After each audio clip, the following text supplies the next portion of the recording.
Ellen McCauley, and I'm at Pray It Off on the last full meeting of Session 21.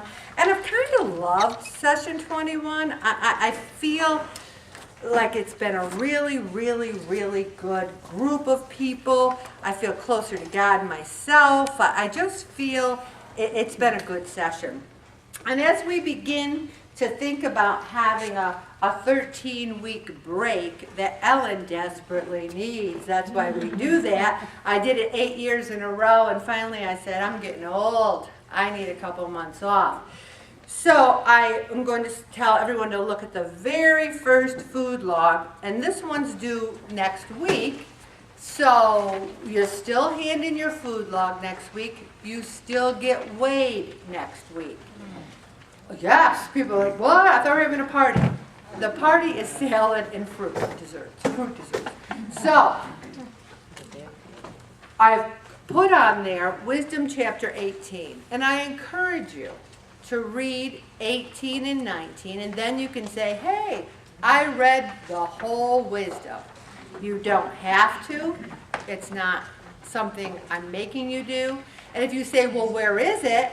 If you don't have a Bible at home, and you don't have Google at home, then you see me afterwards, because I will buy you a Bible at a garage sale this summer, okay?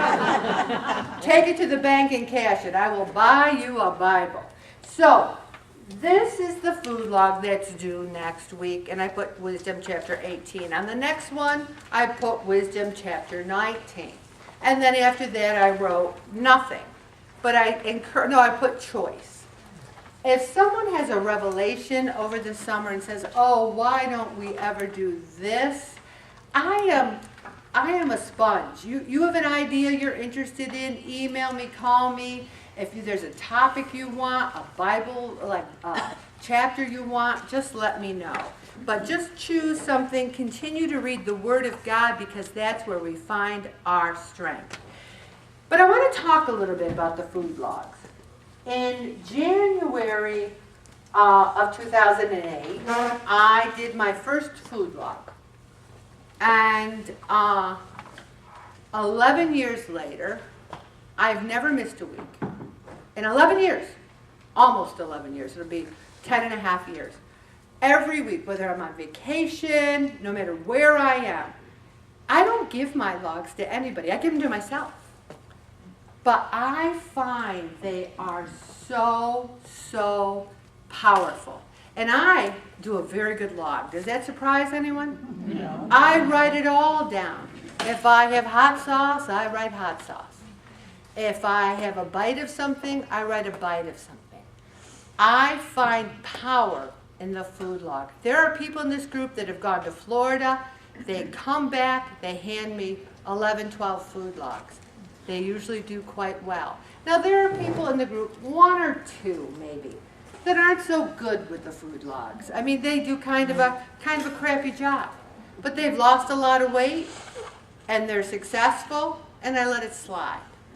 But there's other people who don't do a good food log, and it really is hurting them, the majority of the group.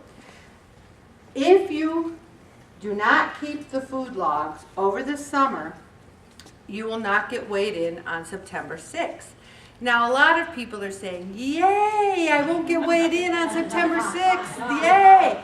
But I'm saying to you that you're only going to hurt yourself. Because when Al mentioned the scale and the log and accountability, who are we accountable to?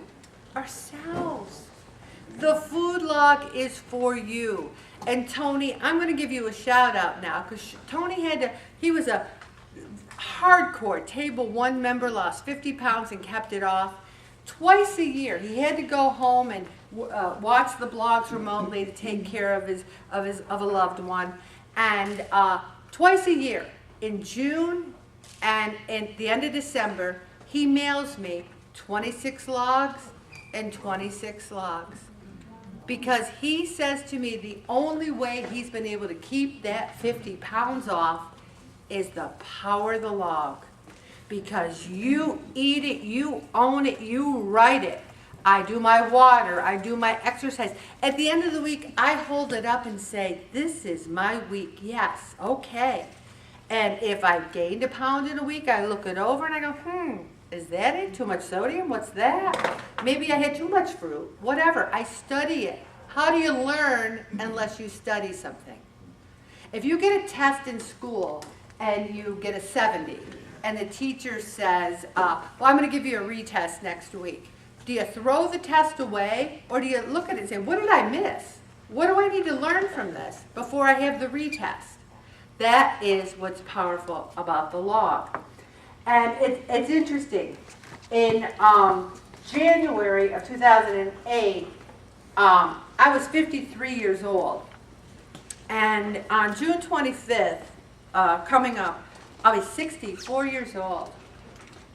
I feel better 10 and a half, almost 11 years later, than I did when I was 53. 11 years later. And in January of 2008, a good friend of mine said, you know, my sister is getting rid of clothes to the rescue mission, and some of them are just gorgeous, and this one dress, I brought it over for you. And I'm like, I weigh 338 pounds, and you're bringing this dress over to me? And she says, oh, you'll wear it someday. You'll wear it. I know you will. I know you, and I know what God wants to do through you. I know. And I thought I'd never get into it. And last night I was in my closet and I said, there's that dress. I wonder if it will fit me. And it was from Talbot's. It had the price tag on it. It was almost $200. I have never been inside. I've never stepped my foot inside a Talbot store, ever. I try not to buy $200 dresses unless they're marked down, marked down, marked down. I put it on, and I'm wearing it tonight. I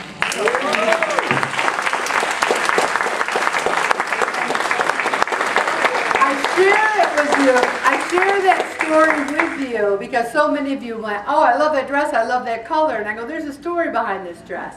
It is hung in my closet for 10 and a half years. 10 and a half. I probably could have worn it last summer, but I couldn't find it. I got so much stuff in that closet. But I just felt like God was saying, wear it tomorrow night when you're telling people about the power of the food logs. And I also want to talk about how we're going to look at them. Everyone who's at Gene Scale tonight and next week will be there the first day, September 6, 2018, because it's less confusing. You'll just go there and weigh in with Gene, and then the next week you'll come to me. I'll have a new scale list. Also, we will look at them and hand them back. Some people were highly insulted last year and said, I did all that work, and you're not even going to keep them? You're not even going to look at them, Ellen?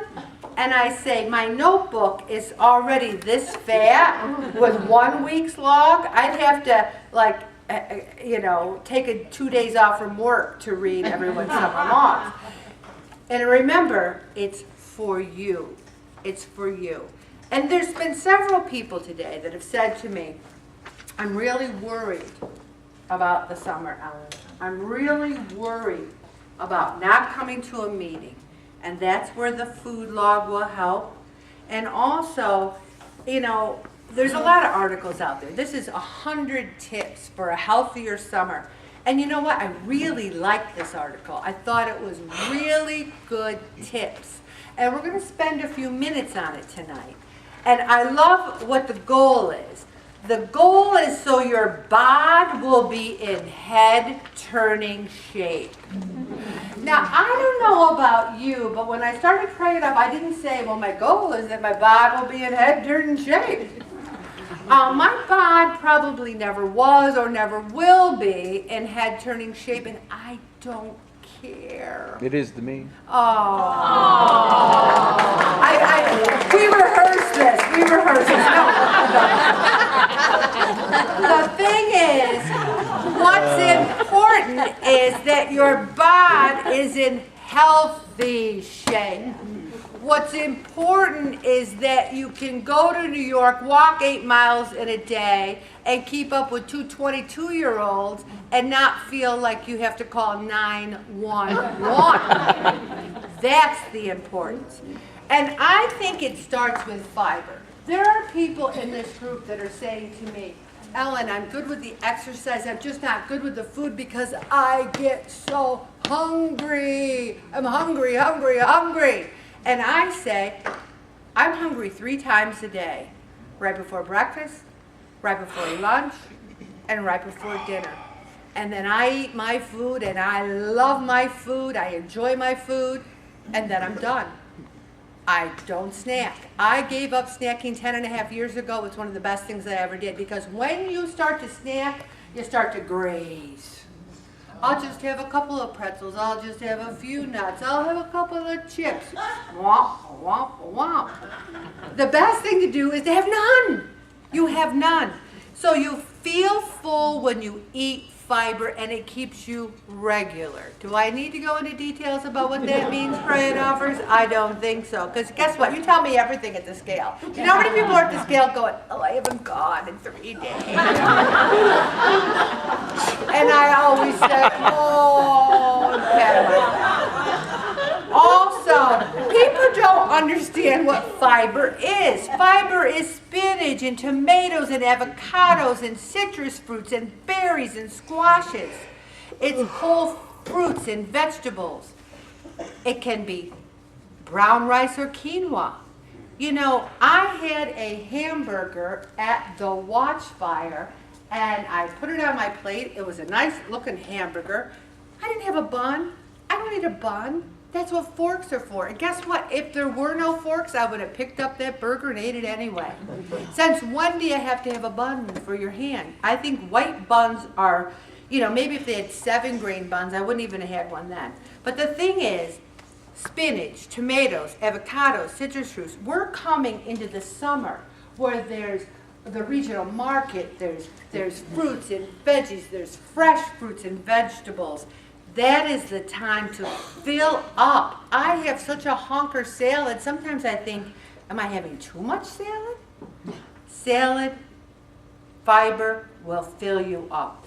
Also, a half of a fresh grapefruit is just 35 calories. You could have 10. Have 10 grapefruits. You might walk around like this all day. But you can fill up on good things. Pick fresh fruit over dried fruit. It contains more water, more volume. You know, if you ever eat apple chips versus eating an apple takes a while. Apple chips, again, is like snacks. Also, freeze vegetables. What is a good fruit to freeze? Grapes. Grapes. What else? Cherries. Cherries. Blueberries. Blueberries. Strawberries. Mango. Mango. So we all know that, who has a freezer here? Everybody? Freezer? Anyone living in a park somewhere that doesn't have a freezer? Freeze some grapes and eat them at night if you have to snack. I'm talking about food, and people are over there. I'm gonna haul you back in. Also, raw fruits and veggies, radishes. Who's snacked on a bowl of radishes lately? A few people. Get 10 or 12 radishes, snack on them. It's good for you. It's fiber. Beans and legumes, lentils, vinaigrette. People think on a salad they're having ranch and blue cheese and croutons. I don't eat ranch. I don't eat blue cheese, and I don't eat croutons. We do not need croutons, even the fat-free ones. It's just a box full of chemicals. I had people bring it here because I know some people want them, but I don't care for croutons. What about walnuts, almonds, sunflower seeds? All of those things are fiber, and they fill you up. Even when I'm not having a honker salad, I always have a side salad with my meals. You know why? Fills you up. And it's good. I'll have chicken.